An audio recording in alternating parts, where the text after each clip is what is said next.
दर्शक बंधु आज मु आपनकु विश्वर सबुठु धनी भिकारी सहित भेट कराइबी। साधारणतः रोजगार पाई अक्षम होइथिले ही जड़े भिक्षावृत्ति को आदरी थाए।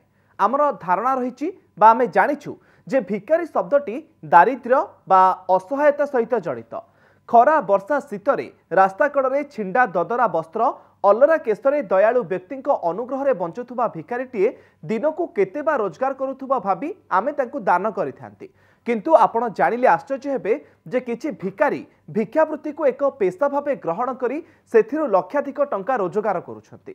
आज मु आपनकु सेमिति जणे धनी भिकारी सहित भेट कराइबी।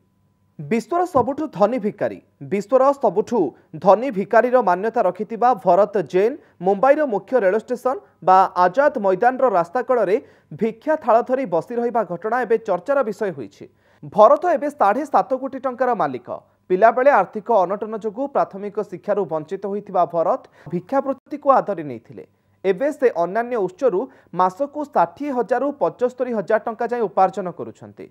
भरत को परिवार पत्नी समेत 2टी पुओ तांकर भाई एवं बापा रहुचंती।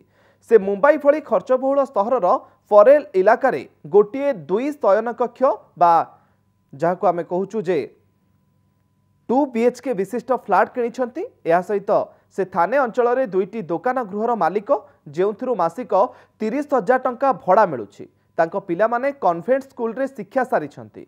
एते संबल हासिल करिबा परे आउ भिक्षावृत्ति न करिबा पई परिवार लोके तांको जेते भी कहउचंती से किंतु भिक्षावृत्ति को छाड़िबा को नाराज। एबे भी से भिक्षावृत्ति करुछंती।